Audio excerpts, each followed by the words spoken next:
How to own a room without faking confidence is something nobody really understands because most people are trying to perform their way into connection instead of actually creating it. By the way, for those of you who do not know who I am, my name is Nicole Oliveena, and I am a designer of emotional architecture. What that means is I have walked the walk. I have had to rebuild my life from the ground up. I have had my share of trials and tribulations. I could sit here and list certifications and accolades and all the things that sound impressive, but that is not what connects people. I would rather come to you as someone who is simply sharing lived experience. The best titles I have ever had are mom and daughter, and if I had to sum myself up, I am just a coastal beach cowgirl. That is me.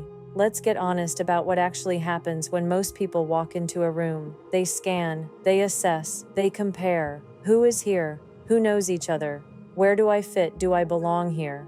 And in that exact moment, they leave themselves. They start editing, they start adjusting, they start performing. And the irony is, everyone else in the room is doing the exact same thing. So, you have a room full of people trying to be liked, but nobody actually being real enough to connect. That is why most rooms feel disconnected even when they are full. Now here is the shift. Owning a room is not about walking in and thinking, I hope they like me. It is walking in and deciding, I am going to be real enough to connect with someone.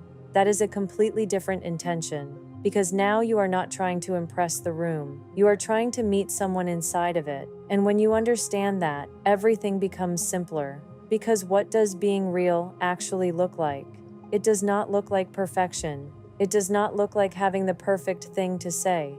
It does not look like being socially flawless. It looks like honesty in motion. It looks like walking up to someone and saying, hey, I am new here. I do not know anyone, and you look like the nicest person in the room. Do you understand how disarming that is? Because now you are not pretending. You are inviting, or walking up and saying, hi, I am Nicole. Have you been here before? Simple, clean, human, or this. You walk into a room, you feel a little out of place, and instead of hiding it, you let it breathe just enough to connect. You smile and say, well, it looks like I picked the night to stand out a little. A little humor, a little truth. And then you watch what happens. People soften. Because you just gave them permission to stop pretending too. This is what people miss. Vulnerability is not weakness. It is social leadership. You are leading the interaction by lowering the guard first, and most people are waiting for someone else to do that. Now let's make this even more real. Compliments, real ones, not forced, not strategic, but noticing something and saying it. I love your energy. That is such a great jacket. You seem really grounded, I noticed that. People feel when it is real, and when it is real, it creates a bridge instantly, because people are not craving perfection, they are craving acknowledgement. Now here is the deeper layer. The reason most people do not do this is because they are trying to protect themselves from rejection. They think, if I say something real and it is not received well, I will feel exposed. But here is the truth. You are already exposed. You are just hiding inside of it. So instead of trying to avoid discomfort, you learn how to stay with yourself inside of it. You walk into the room, your chest tightens, your thoughts start moving faster, and instead of trying to eliminate that feeling, you anchor into it.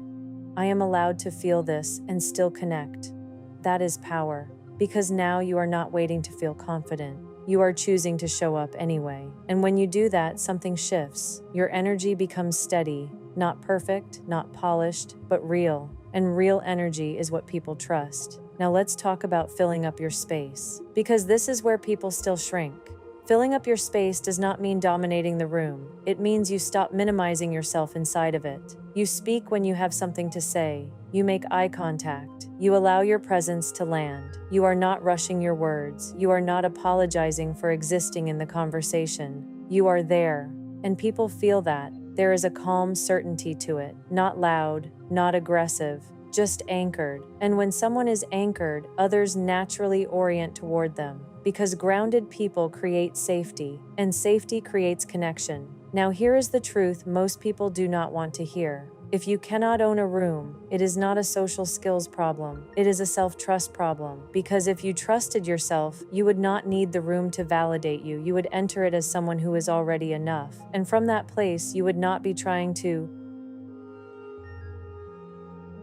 Ask something better. Who can I connect with? Where can I be real? How can I make this space feel more human? Because when you shift from performance to connection, you stop chasing attention and you start becoming magnetic, not because you are trying to be, but because people can finally feel you.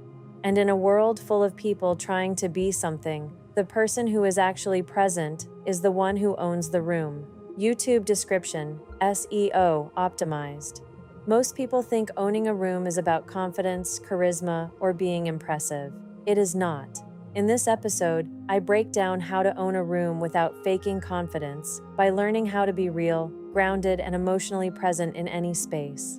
I also share real-life examples of what vulnerability actually looks like in conversation, including exactly what to say when you walk into a room and how to create connection instantly. If you struggle with social anxiety, overthinking, or feeling like you have to perform to be accepted, this will change how you show up. In this episode, what it really means to own a room, what to say when you do not know anyone, how to handle anxiety in real time, why vulnerability creates connection, how to become magnetic without trying, how to stop performing and start connecting. I share a grounded truth. My name is Nicole Oliveena, designer of emotional architecture, and these are my authentic words.